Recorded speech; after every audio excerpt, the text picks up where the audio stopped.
আসসালামু আলাইকুম। আজকে আমরা রান্না করব লাউ দিয়ে চিংড়ি মাছ। না, চিংড়ি মাছ দিয়ে লাউ কী হবে আপনারাই বলুন।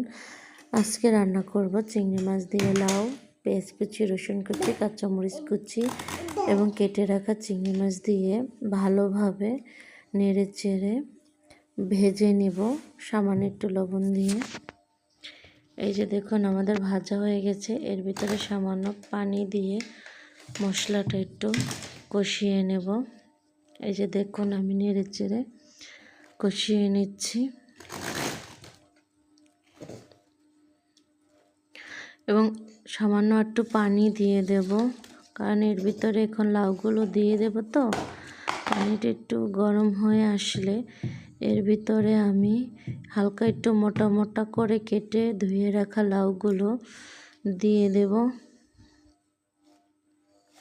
এই যে দেখুন আমি দিয়ে দিছি।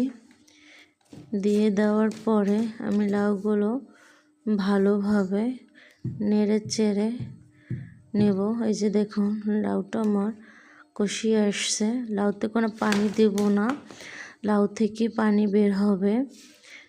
এই যে দেখুন পানি বের হয়েছে। এই যে লাউটা আমার সেদ্ধ হয়ে গেছে। আমি হলুদের পরিমাণ কম দেব এবং